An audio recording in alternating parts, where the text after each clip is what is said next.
So student, अभी आप अपने टेक्स्ट बुक के पेज नंबर 125 के ऊपर देखिए तो benefit of market mechanism system. तो इस सिस्टम के बेनिफिट क्या है मार्केट मैकेनिज्म सिस्टम के। तो economic freedom of individual is protected in market system. तो इकोनॉमिकली फ्रीडम किसी भी इंडिविजुअल की उसे प्रोटेक्ट किया जाता है इस सिस्टम में।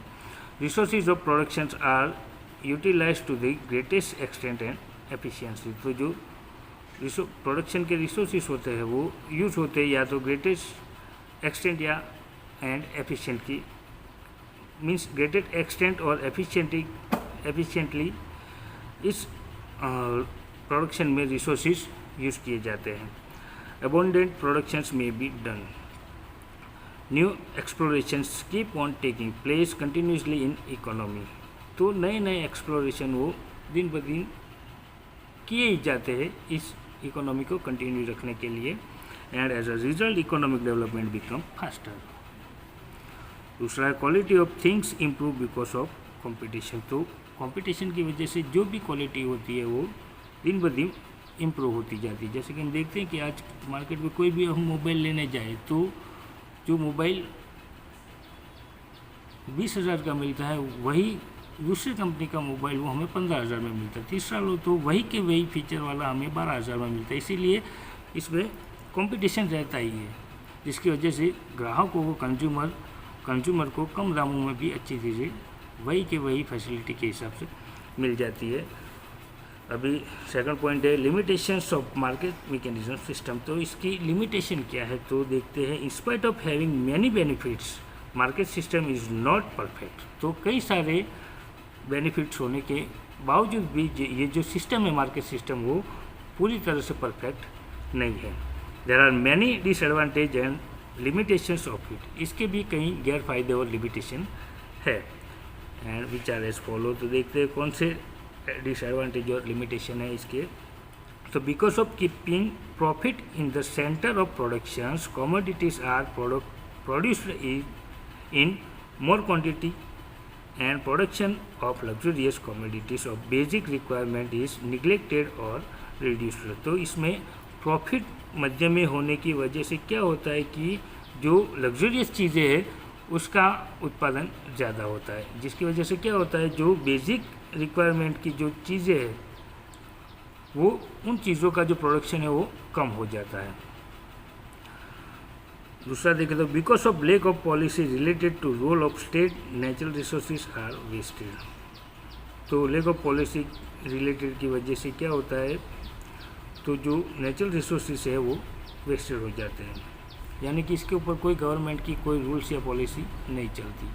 तो कई सारे रिसोर्सेज ऐसे ही वेस्ट हो जाते हैं। Due to lack of knowledge and ignorance about the market consumer are exploited. तो लैक ऑफ नॉलेज और मार्केट के बारे में ज़्यादा न हो पता होने के कारण से कंज्यूमर हो एक्सप्लॉइटेड, यानी कि उनका शोषण होता है। Due to centralisation of property and income there is increase in disparity of income. तो प्रॉपर्टी और इनकम को सेंटर में रखते हुए इसमें क्या होता है कि इनकम भी इंक्रीज होती है। There is a fear of monopoly. तो इसमें मोनोपोली का भी डर लगता है। Economic instability exploitations of labour. तो इसमें fear of monopoly, economic instability भी होती है और लेबरों का शोषण भी होता है। Then socialist system. तो socialist system originated because of limitation and failure of market system. तो ये सोशलिस्ट सिस्टम है वो किस तरह से इसका जन्म हुआ तो लिमिटेशन और मार्केट सिस्टम की जो लिमिटेशन है और उसकी फेलर की वजह से ये जो सोशलिस्ट सिस्टम है उसका जन्म हुआ है। Country like Russia and China have achieved fast economic progress by adopting this system. तो चाइना और रशिया जैसे देश है उन्होंने ये सोशलिस्ट सिस्टम अपना लिया है और इसकी वजह से उनकी फास्ट डेवलपमेंट हुई है। Socialist system is quite opposite to the market system. तो ये थोड़ी बहुत अपोजिट है मार्केट सिस्टम से। In the socialist system all economic decisions are taken by the state machinery. तो इसके जो भी डिसीजन है वो सभी स्टेट मशीनरी यानी गवर्नमेंट ही इसके डिसीजन लेती है।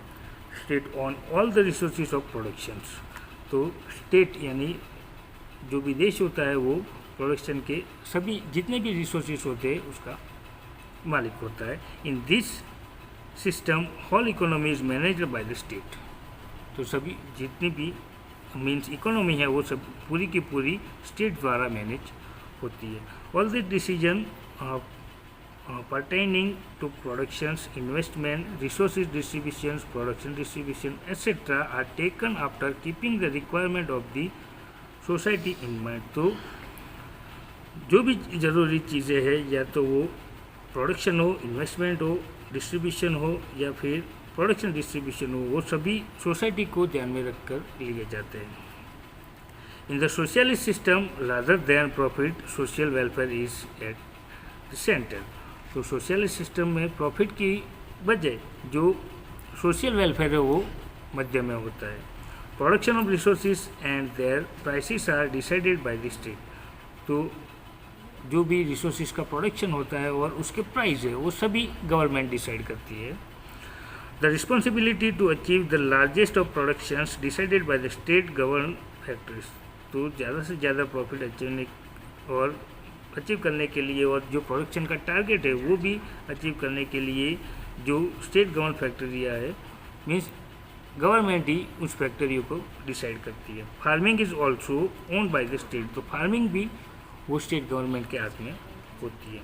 Labour are paid according to their ability and accordingly work is taken from them, तो मजदूरों को मजदूरी भी वो कौन सा काम कर रहे हैं और कितना काम कर रहे हैं, कैसा काम कर रहे हैं, उसके हिसाब से उनको मजदूरी दी जाती है।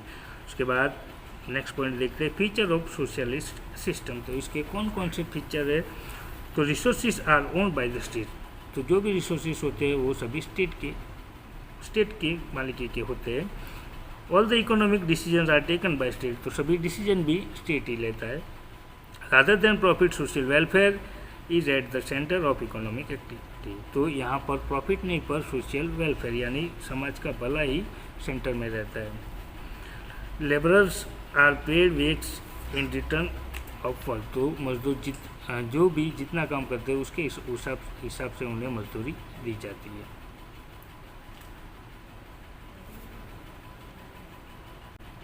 अब स्टूडेंट आप अपने टेक्स्ट बुक के पेज नंबर 126 के ऊपर देखिए बेनिफिट ऑफ सोशल सिस्टम, तो सोशल सिस्टम के क्या लाभ है।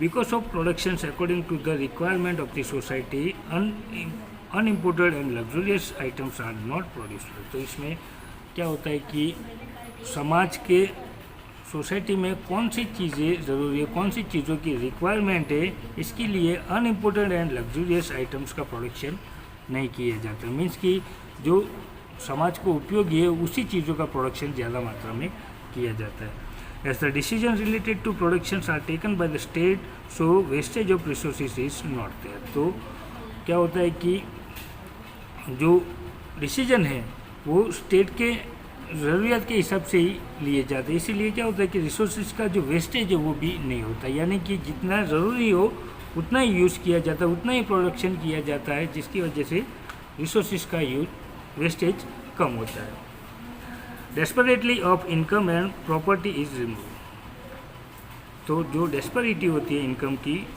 और प्रॉपर्टी की वो रिमूव हो जाती है। कंज्यूमर आर नॉट एक्सप्लॉइटेड, ग्राहकों का एक्सप्लॉइटेशन भी नहीं होता। उसके बाद लिमिटेशन ऑफ सोशलिस्ट सिस्टम, तो इसकी लिमिटेशन क्या है, तो ये देखते हैं हम। Socialist system which has to came into existence with the noble intention of equal distribution and social welfare to has certain limitation, तो सोशलिस्ट सिस्टम है उसका जन्म ही इसीलिए उसको बनाया इसीलिए गया है कि मीन्स जो डिस्ट्रीब्यूशन है वो इक्वल बना रहे और सोशल वेलफेयर भी बना रहे, पर इसकी थोड़ी बहुत लिमिटेशन भी है। तो क्या है देखते हैं। As the resources of productions are owned by the state, people do not get encouragement and motivation to increase production, तो समाज को ध्यान में रखते हुए ही रिसोर्सेज का यूज़ किया जाता है और प्रोडक्शन को किया जाता है, इसीलिए लोगों को मोटिवेशन और इंक्रीजमेंट एनकरेज नहीं किया जाता और प्रोडक्शन भी समाज लिमिटेशन मात्रा में ही होता है। Due to lack of competitions contest and research do not get momentum in the economy. तो कंपटीशन न होने की वजह से कॉन्टेस्ट और जो रिसर्चेस होते हैं वो भी मीन्स उनको मोमेंटम नहीं मिलती, वो सही नहीं हो पाते। उसके बाद there is a lack of individual freedom in this system. तो जो इंडिविजुअल फ्रीडम होती है वो भी कम होती है इस सिस्टम में, यानी कि आप अपने तरीके से व्यापार नहीं कर सकते। Because of complete interference of state there is a fear of bureaucracy. तो कंप्लीटली इस सिस्टम में जो स्टेट होता है वो इंटरफियरेंस करता है, इसीलिए कोई ब्यूरोक्रेसी का मीन्स ऑलवेज ब्यूरोक्रेसी का डर रहा करता है। उसके बाद सेकंड पॉइंट देखते हैं मिक्स इकोनॉमी। तो mix economy system attempt to removing the limitation of market system and social system and tries to assimilate in it good element of both the system. तो इस सिस्टम का जन्म ही इसको attempt ही इसी means market system और socialist system में की जो लिमिटेशन है उसको रिमूव करने के लिए मिक्स इकोनॉमी को बनाया गया है, जिसकी वजह से क्या होता है कि इन दोनों में जो विविधता है उनको एक करके लोगों के भले के लिए यूज़ किया जाए। Mix economy is such a type of economic system in which public and private sector को एग्जिस्ट। तो मिक्स इकोनॉमी वो इस प्रकार की इकोनॉमिक सिस्टम है जिसमें पब्लिक और प्राइवेट सेक्टर दोनों साथ में काम करते हैं। And both the sector do not work as a competitor rather they work as complementary to each other. और दोनों ही जो सेक्टर होते हैं वो इस तरह से काम करते हैं कि जैसे कि वो कोई कॉम्पिटिटर ना हो पर दोनों एक दूसरे के कॉम्प्लीमेंट्री हो। देयर इज इंडिविजुअल और private ownership in agriculture, trade, small consumer goods, industry etcetera. तो इसमें इंडिविजुअल और प्राइवेट ओनरशिप होती है, चाहे वो एग्रीकल्चर हो, ट्रेड हो या फिर स्मॉल कंज्यूमर गुड्स इंडस्ट्री हो। While basic key areas like heavy industry, factories producing defence materials, railways, electricity, roads, irrigation etcetera are owned by the state. और दूसरी तरफ हम देखें तो कि ये जो बड़ी बड़ी फैक्ट्रियाँ होती है, प्रोडक्शन डिफेंस मटेरियल्स होते हैं, रेलवेज, इलेक्ट्रिसिटी, रोड्स, इरिगेशन, ये सभी स्टेट की ओनरशिप में होती है। In this system market is not completely free. और इस सिस्टम में बाजार वो कम्प्लीटली फ्री नहीं होता। Government lays control in different ways. तो कई प्रकार से गवर्नमेंट का इस सिस्टम में कंट्रोल होता है। For example state lays heavy tax on productions of unwanted things. तो जो स्टेट है वो जो अनवांटेड थिंग्स है उसके प्रोडक्शन के ऊपर हैवी टैक्सेस लगाता है।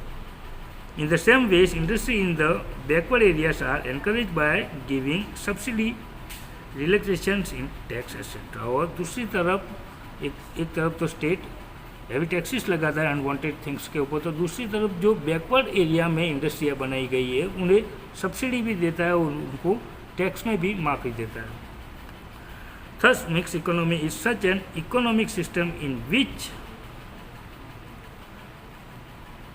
important place is given to economic planning in taking economic decision। तो ये मिक्स इकोनॉमी वो ऐसी इकोनॉमिक सिस्टम है जिसमें इम्पोर्टेंट प्लेस वो इकोनॉमिक प्लानिंग और इकोनॉमिक जो डिसीजन लिया जाता है उसको देती है। उसका होता है को existence of private and public sector is accepted in system.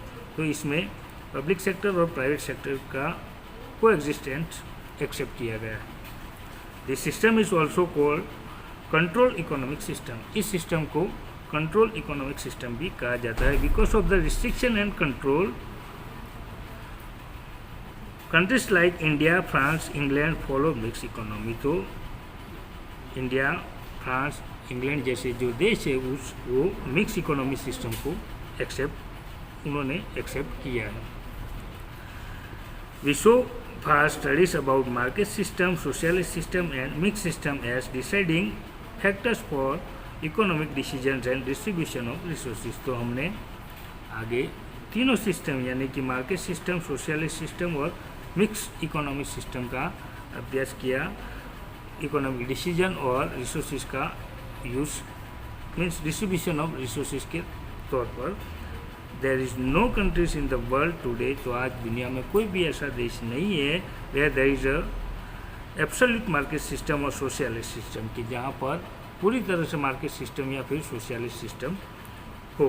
Both the system have lost their individual features and have assimilated into mix economy, तो दोनों सिस्टम ने अपना जो इंडिविजुअल फीचर्स है वो एक तरफ रखे और दोनों मिक्स इकोनॉमी में एक हो गए।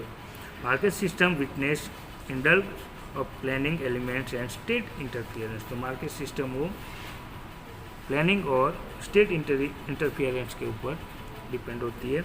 While socialist system witness economic relaxation and economic liberalisation, तो जहाँ दूसरी तरफ देखें तो जो सोशलिस्ट सिस्टम होती है वो रिलैक्सेशन और इकोनॉमिक लिबरलाइजेशन के ऊपर डिपेंड होती है।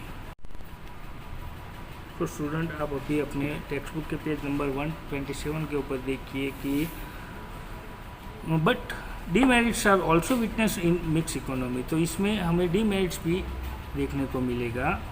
For example economically instability, lack of coordinations, तो इसका एग्जांपल ये है कि इसमें हमें इकोनॉमिक इंस्टेबिलिटी देखने को मिलेगी, फिर लैक ऑफ कोऑर्डिनेशन भी देखने को मिलेगा, इनकंसिस्टेंट इकोनॉमिक पॉलिसी भी देखने को मिलेगी and low rate of growth of economic development, ये सभी चीज़ें हमें मिक्स इकोनॉमी में देखने को मिलेगी। There are limitation in mix economy, तो मिक्स इकोनॉमी की भी ये लिमिटेशन है। तो स्टूडेंट यहाँ पर हमारा 15 चैप्टर ख़त्म होता है। आपको इसकी एक्सरसाइज लिखनी है और मुझे अपने ग्रुप के ऊपर शेयर करनी है।